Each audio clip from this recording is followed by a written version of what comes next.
Right, okay, folks, I think we will make a start.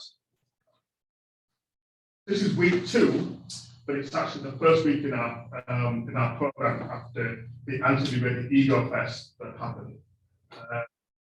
Spoke a lot for our veil over that, but thank you for those who came. So this week it's the first in our series of a series that we're doing in partnership with the Bruderhof. My name is Anthony Reddy, and we are in Regent Park College as part of the Oxford Centre for Religion and Culture. Our series is War, Peace and Reconciliation, Emergent Challenges and Religious Responses. Sorry to say. Start again. War, Peace and Reconciliation, Emergent Cultures and Religious Responses. Our speaker this week is one of our own, so to speak, is Dr. Peter Petkoff, who is a lecturer at Brunel University and is also a part of the Oxford Centre for Religion and Culture, where he has been a long-standing research associate. Dr. Peter Petkoff is a law lecturer. He is also the director of the Religion, Law and International Relations Programme, and that's a collaborative international research network that is also operated through Regent Park College, in which capacity he brings together lawyers, theologians, philosophers, social and political scientists to develop innovative interdisciplinary strategies for studying law, religion, and international relations. His topic this afternoon is religion, human rights, and asymmetrical warfare in Russian foreign policy. Thank you, Anthony. Well, welcome to this session, and thank you from me as well to our friends and colleagues from Bruderhof who have very generously co-sponsored those events. They have also brought some copies of their journal, which the organization publishes in their headquarters in Sussex. Feel free to take a copy, and any donations will be more than welcome. Now, this afternoon, I have been asked to talk about the way religion features in the strategic shaping of Russia's foreign policy, and how human rights, international law, and religion are bundled in what begins to emerge as an asymmetric warfare, which shapes their engagement with international organizations and in the international arena, but also shape their strategic thinking about world order and explain in parts the current conflict in Ukraine. In this presentation, I will try to argue that a lot of what we'll be discussing, particularly the role religion plays in shaping aspects of Russia's foreign policy, has been something which has been building up for the past 30 years. And the war in Ukraine and the role of the Russian Orthodox Church in shaping the narrative about the war in Ukraine is not, in a sense, an exception, but it's part of a pattern which unfortunately has remained for 30 years within the blind spot of policymakers, and only emphasized the point which the international relations scholar Tom Farr argued in 2005, that religion and diplomacy are the blind spot of every school of diplomacy and international relations. And until we find new and more innovative ways of understanding how diplomats and policymakers should measure religion in the same way they measure economics, strategy, development, and other aspects which are relevant for more tangible analytics of diplomacy, we would maintain this blind spot of how important religion has become as a factor of foreign policy, particularly after the Cold War and certainly after 9/11. And the war in Ukraine only emphasizes this point, and looking into the way religion is used strategically in a Russian context in a way will help us to understand what we have been missing.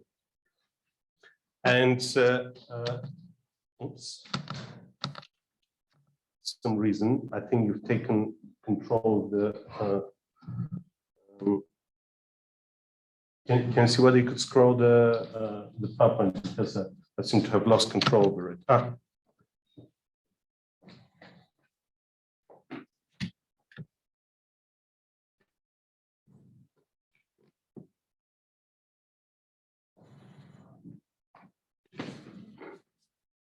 No, it's here. Slight technical difficulty, folks. This is not good. So it's commanding.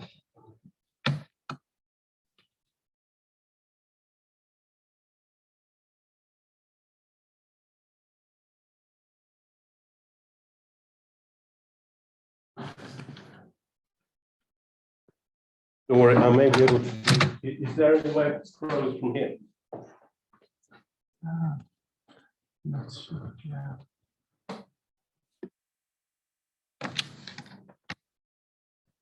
Yeah, I'll do it. And apologies for this detour, but relationship between religion and foreign policy is not new as far as Russian foreign policy is concerned.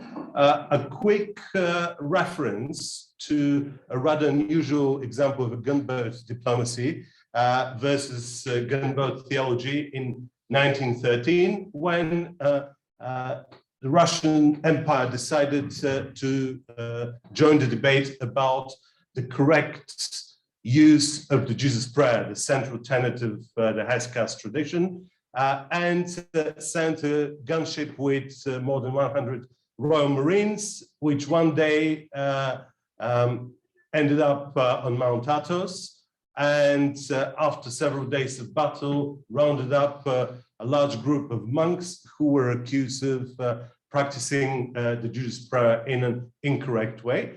And in order to resolve purely theological disputes between different factions on Mount Athos, which was creating shockwaves amongst the theological circles in the Orthodox Balkans, the Russian Tsar decided to resolve this by sending two bishops with more than 100 Royal Marines, rounded up the renegade monks, put them back on the battleship, and sent them to Odessa, where they were tried by canonical courts. Some of them were imprisoned, some of them were exiled, and the issue was resolved. This was not the first time the Russian Empire used religion as a way of shaping its foreign policy agenda in the Balkans. In the 19th century, there are numerous occasions where leaders of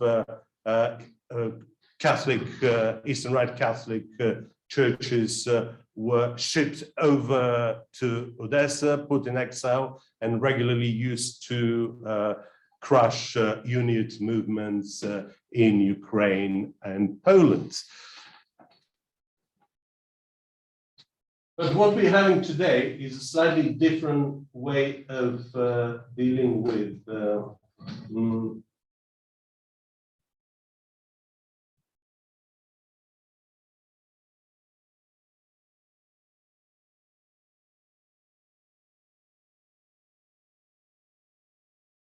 we're still having problems with the presentation.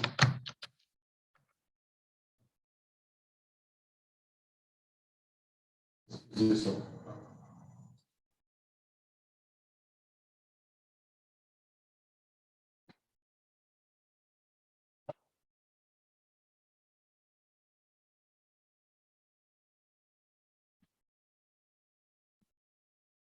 I can move.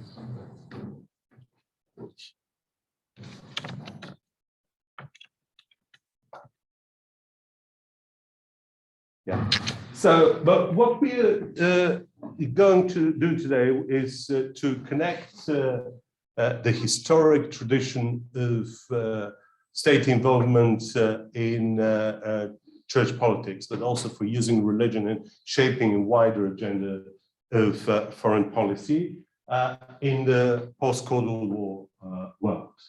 And after the fall of communism, religion gradually began to reclaim its place in shaping policy, domestic as well as foreign, at different levels, by different means, and capitalized on certain ideological tenets which shaped international relations after the Cold War. And some of those involved emphasis on game theories in terms of interpreting and developing the understanding of international relations, and really moving away from ideological confrontation, which was pretty much the paradigm of the Cold War period. So there was this sense that history has ended and one ideological paradigm has won the debate, and game theory superseded what was dominating the narrative of the Cold War period. Another aspect was something which dominated certain circles, particularly the advisors in the British cabinet of Tony Blair. We do not do God. Religion and politics do not mix up. Up until 9/11 and the campaigns in Afghanistan and Iraq, where this perception was revisited and reclaimed, except by then there was an understanding that a very significant time has been lost in filling the void in understanding in what way policymakers could engage in a meaningful way with religious discourses. Another very important factor which was equally significant and shaped the narrative of international law, international relations is this shift from the traditional internationalism dominated by public bodies towards engaging and interacting with private actors. The narrative of clash of civilizations and the narrative that human rights are only one of many ways of viewing what international law is about. And countries like Russia, a number of countries in Latin America, China, India, and a number of Gulf states began to emerge with a view which re-emphasized that international law and law of nations is primarily about protecting states from one another. It's about protecting state sovereignty and not human beings and human rights. And protection of the sovereign domain is first and foremost, and it's terribly important. And with this range of themes began to emerge something which I have described in my work, a form of religious exceptionalism, very similar to American political exceptionalism, but usually and more frequently used by a number of regimes, including Russia, as a way of packaging pretty unpalatable political projects and political positions, as long as they're packaged as a religious perspective. So you could propose the most outrageous things in the public sphere, but as long as they're packaged as religious perspectives, they become more acceptable rather than otherwise. And this religious exceptionalism, in many ways, shaped in more than one ways the Russian foreign policy as far as religion is concerned. So the key aspects which emerged in Russian foreign discourse was reclaiming the lost influence in what Russians call New Abroad, or often described as Russian Commonwealth or Russian world, and the spheres of influence which in one form or another resemble the former Soviet Union, but also other satellite states which were seen in one way connected through affinity to the former Soviet Union. This was packaged as a way of protecting not just political territory, but a cultural territory.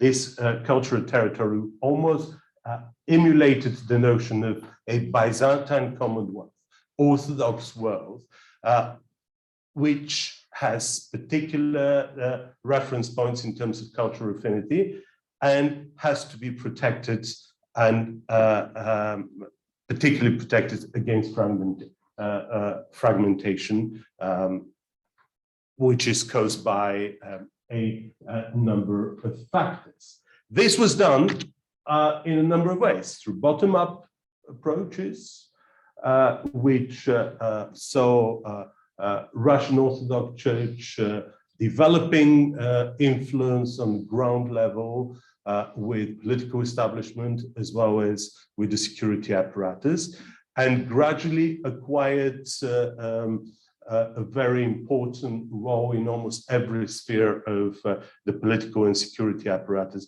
in the first decade after the end of the communism.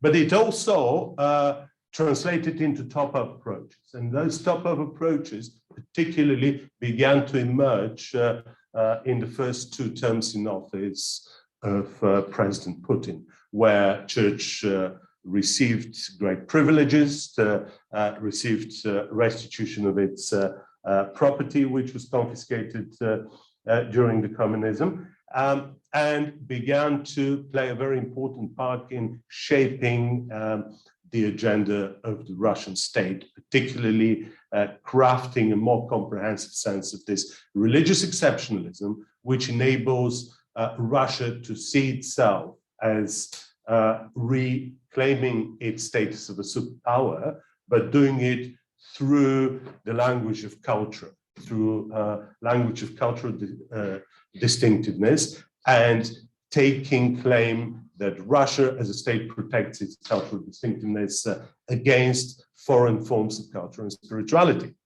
And this has been built at the level of Russia's national security doctrine. Several national security doctrines, which are the documents which are adopted by the Russian presidents and spell out exactly what does the Russian state sees what its security agenda is, had put as one of its main priorities spiritual security.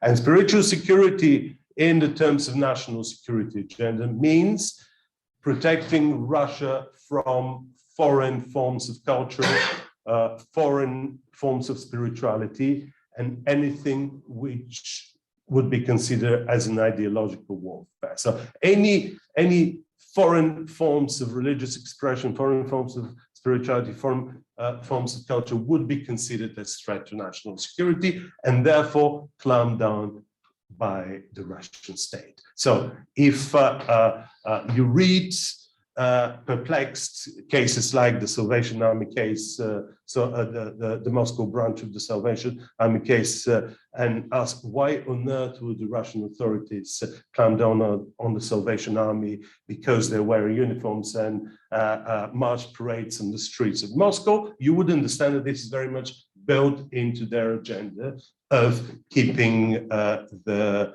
spiritual space of Russia pretty much sanitized and antiseptic and clean from foreign influences. And this has gradually built into reclaiming a rather interesting concept from Byzantine theology, symphony of powers, where the emperor and the patriarch kind of shape policy. And it's very difficult to disentangle where does the state start and the church ends and vice versa, and how the two really make a huge difference in the way they put their efforts together to have an impact on domestic as well as foreign policy.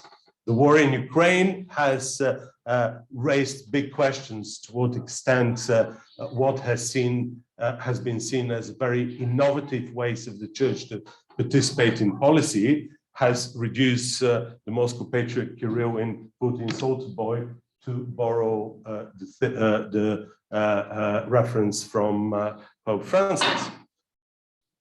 This is a rather bizarre picture. It's a Russian military plane with a priest who blesses an icon. You can't see who is on the icon, but I could tell you that the high resolution of this photograph will tell you that this is bizarrely enough an icon of Stalin of all people. You know, the person responsible for the greatest destruction of religion and Christianity in Russia. Paradoxically enough, Stalin, as well as President Putin, share one dream that the Russian Orthodox Church is going to become the Orthodox Vatican and would have impact on foreign policy and policy on the international sphere in more than one ways. And this dream has been fulfilled for the past 30 years in more than one ways. So the church has very persistently supported domestic and foreign policy of the Russian state. They have been promoting agendas such as alternative takes on international human rights, packaged as Orthodox Bill of Rights or traditional cultural values. They have been promoting narratives about common values of Christian Europe and joining forces with other like-minded organizations like the Holy See, but also political bodies such as President Orban's party in Hungary, and have been creating those dynamic alliances with the help of the Russian state. So the Orthodox Church cannot be the Vatican or the Holy See in international relations because it hasn't got the sovereign status of the Holy See, but the Russian state steps in and creates and facilitates all that is needed for the Russian church to interact with like-minded bodies in the context of the UN, in the context of the Organization of Security and Cooperation in Europe, and in other contexts. The church, in turn, helps and supports the state in areas where the state cannot interact and cannot engage with the issues on the ground for more than one reasons, particularly when the Russian state is simply unwelcome to participate and have conversations which the Russian church could still have. And we shall see how this emerges in more concrete terms in a minute. And in addition to that, anything from Russia's intervention in Syria and Russia becoming essentially de facto protectorate of the Christians in the Middle East, and the wars in Ukraine, the war in Ukraine, are very much shaped by narratives which very much supported and developed by the Orthodox Church. Not overnight, but through a very complex entanglement between church and state diplomacies over many years. In the words of Foreign Minister Lavrov, there is a roundtable in the Ministry of Foreign Affairs where the Orthodox Church and state diplomats sit and strategize every week how to achieve, by pulling together their common joint forces, things either of the two groups cannot achieve on their own. And over the last 30 years, this church-state interdependence in shaping foreign policy and the use of religion as a way of doing so has developed a number of different currents within what Russia likes to describe as its multi-vectored approach to international relations and foreign policy. So, on the whole, the state and the church would work together in shaping the Ruski Mir, or the Russian Commonwealth, some kind of Orthodox version of British Council, but much more interventionist, and very much taking the shape of the role church or religion would play in the pre-World War II international legal order under the League of Nations, where national churches also responsible for ethnic and religious minorities, and they would work together with the foreign ministry of a particular country to do so. Similarly, in different contexts, it would develop bridges and conversational spaces within countries which are considered difficult and which are considered part of the fragmentation of the Russian Commonwealth, such as Ukraine, Georgia, and Estonia. And very often, the Orthodox Church, the Moscow Patriarchate, would have the channels of communication which are more direct and more immediate than the channels of the state. They did this in Estonia. They did it. They continued to do it in Georgia after the Russia's invasion in Georgia, and when there were no channels of communication between the two states. And as far as Ukraine was concerned, up until the invasion of Crimea, Patriarch Kirill was promising to take dual nationality, to spend 6 months in Moscow and 6 months in Kiev, and become like the big daddy, sharing responsibility for both nations. Similarly, they've been developing their networks in countries of affinity like Moldova, Romania, Bulgaria, Macedonia, and Montenegro, and have been extremely influential in more than one ways in shaping pro-Russian networks there. They have used the Russian Church to build strong relations with what they considered part of their pan-Slavic Orthodox Brotherhood in Belarus and Serbia. And they have also, in many ways, for many years, until the recognition of the independent Church of Ukraine, have maintained a very dynamic relationship with the Greek-speaking Orthodox world, largely driven by the dynamics of competition for influence rather than cooperation. The Russian Orthodox Church has been very important bridge in building relationship with India and China, and it's one of the major players in terms of Orthodox presence in China. There are several, there are regularly a number of Chinese Orthodox priests who train in Moscow to take up their parishes in China. There is a large and separate topic about the Ostpolitik and the relations with the Holy See and the dynamics between the Vatican and the Moscow Patriarchate. Whatever you could think about the position of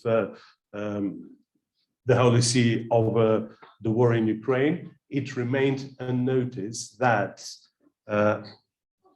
the Pope still only speaks to two religious leaders over this conflict. One is the Patriarch of Constantinople, and the other one is the Patriarch in Moscow. The church leadership of Ukraine is still not part of the conversation, which tells you how those multi-vectored relationships and channels of communication built over the past 30 years still make a major difference.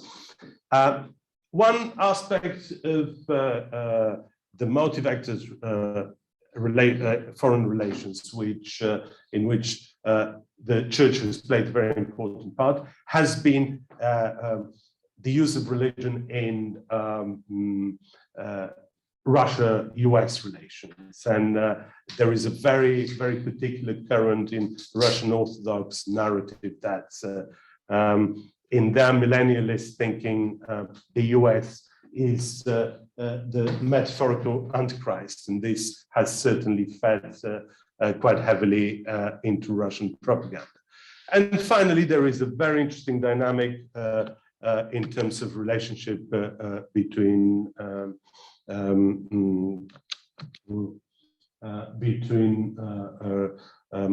Russia and the Russian Orthodox Church and Israel.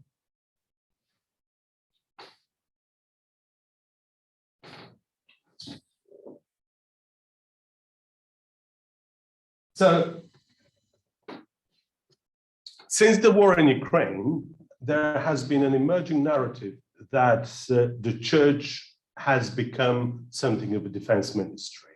This has come up in a number of speeches which Patriarch Kirill has developed, and also with in speeches by his right-hand Metropolitan Hilarion Orfeev, alumnus of this university, who succeeded Kirill as a head of Department of External Affairs, who in 2002 stated that his department is no longer just about external affairs, but it's a kind of a defense ministry, which in a way began to shape the narrative which highlights to what extent the stakes which the Russian Orthodox Church has vested in the various geopolitical reconfigurations the Russian state has engaged with.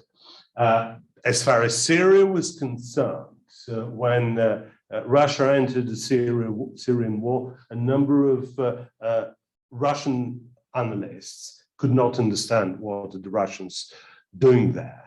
And there was very little understanding of how important the religious factor was in taking sides in this conflict. The fact that, among many things, Syria is the home of the Patriarchate of Antioch, one of the last bastions of Orthodoxy in the Middle East, with a number of Christians shrinking in Egypt, which is the home of the Patriarchate of Alexandria, or Jerusalem. Antioch was seen as the last bastion of Orthodox mission, and was certainly packaged like that by the leadership of the Russian Orthodox Church in a very theatrical screening of an event which was engineered and conducted by Metropolitan Hilarion, which is rather ironic because Hilarion Orfeev is also very prolific music composer. So he staged this performance in the Cathedral of Church Christ the Savior, and petitioned President Putin to become the protector of the Christians in the Middle East. President Putin took the challenge, and Russia entered the war in Ukraine. So there were patterns which were not there just for pure theatrics. There were patterns which were there to emphasize to what extent religion plays a central part in reclaiming Russia's place on the international arena as a superpower, place it has lost with the fall of the communism. And then it came the Council of Crete, which gave us a direct connection between the ecclesiastical schisms and the war in Ukraine. The Council of Crete in 2016 was the first pan-Orthodox council since the 9th century. This is the first time since the 9th century all Orthodox hierarchs meet together and try to really recalibrate their theology for the 21st century. It has been in the planning since the beginning of the 20th century. And just before the council was about to start, the Russians walked out on it. So it happened without them. And at that point, a great friend and a colleague, Alberto Meloni, the UNESCO chair at the University of Bologna, gave a very dark prediction. If Moscow doesn't come to the Council of Crete, there will be a major schism within the Orthodox world over the Church of Ukraine. And if there is a major schism over the Church of Ukraine, sooner or later, there will be a war in Ukraine.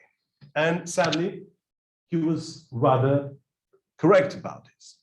Now, the road to the special operation or the war in Ukraine was very much driven by what Russia interpreted as a NATO expansion and fragmentation of its sphere of influence in Near Roads, paralleled with fragmentation of the canonical territories of the Russian Orthodox Church. What you have to remember is that Russian Orthodox autocephalous churches, they see themselves as very sovereign, and taking away parts of their territory is not on. It's not just that it's not cool, but it is not done. And when the Russians began to see, firstly Estonia and then Ukraine, making moves to move away from the jurisdiction of the Patriarchate of Moscow, as soon as those former Soviet states acquired their sense of freedom, sense of self-determination, and the need to distance themselves from the religious authority of Moscow. As soon as this happened, Moscow began to interpret this as a parallel process to the expansion of NATO. And they saw that the NATO expansion in many ways mirrored the expansion of the jurisdiction of the ecumenical patriarch. And through this expansion began to emerge a number of problems for the Russian Church. So for them, the independent Ukrainian church, or the independent Estonian church, was part of this spiritual warfare, which in one form or another fragments the political space as well as the cultural space of the Russian state. So for them, this religious fragmentation was the center stone and a pillar for developing and articulating the justification for the special operation in Ukraine. Many of my friends and colleagues have not noticed that prior to the invasion of Ukraine, a number of strange things began to happen in the jurisdiction of the Patriarchate of Alexandria, which is a Greek Orthodox Patriarchate from Alexandria all the way to South Africa. And there was a declaration of creation of Russian Orthodox exarchates, which essentially hosted people who do not wish to be part of the church which commemorates the schismatic Ukrainian Orthodox Church. And one thing led to another, and a language and a narrative, forces of light, forces of darkness, which shape in one form or another a religious divide, began to shape the justification of a confrontation with the state, which essentially hosts an Orthodox church which was considered as a schismatic church. So a religious debate, an understanding of essentially competitive Orthodox jurisdiction became a justification of the invasion in Ukraine. And as part of that began to emerge a narrative about linking religion with legitimacy, religious as well as political. Jewish, Christian, and Islamic rhetoric to support the war. There were a number of statements using neo-Nazi language to describe the Ukrainian political establishment, but also statements by Chechen fighters fighting on the Russian side, calling for Islamist support of the Russian invasion of Ukraine. And last but not least, there was a pattern of blessing the troops and using the channels for volunteers recruitment. So in this process, in order to understand why was this happening and why was the church remaining silent to what was happening on the ground, it's very important to understand something which the Israeli professor in Russian strategic thinking describes as nuclear orthodoxy. And in his great book, he looks into the 3 decades of development of nuclear deterrence strategies in Russia and the way they were packaged with Russian Orthodox theology. How the first 10 years, which he calls Genesis, was a process in which Russian Orthodox priests embedded grassroots relationship with the nuclear industry. The second 10 years, which he describes as conversion, led to top-down support of this process. And the last 30 years operationalization led to a really very sophisticated level of making the nuclear priests and nuclear clergy become part of the operational system of the nuclear facilities in the Russian security apparatus on every level. So sophisticated that it is impossible to unpack it or disentangle it at all. And with this complex relationships and entanglements comes a very complex challenges of how you could unpack this, how you could disentangle it in situations like the war in Ukraine, when we're concerned about what's happening on the battleground and asking ourselves why a major church such as the Russian Orthodox Church doesn't speak or acts the way we didn't expect it to act, while the past 30 years is telling us that, in fact, the Russian Orthodox Church has been part of the strategic alignment and shaping of this for many, many years. And since we're running out of time, challenges and opportunities. So, because of such high level of entrenchment on all levels, we cannot actually predict which way things are likely to go. Whether the nuclear chaplains are likely to push things towards stabilization, or whether they are likely to radicalize things on the ground. After all, this is a war which started as a church schism. So there are arguments on both sides that the Christian voices within the armed services, and particularly within the nuclear forces, may actually go either way. And one way or another, we need to remember that the close alignment of the political and ecclesiastical in Russian society in shaping of policy is also an opportunity. After all, the channels of communications with religious leadership in Russia may present opportunities to have conversations which are going to be difficult to make with the political elite. But the more the war escalates, those opportunities are being diminished. Most of the high-ranking theologians and leaders from the Russian Orthodox Church are, in one form or another, blacklisted by the international ecclesiastical organizations.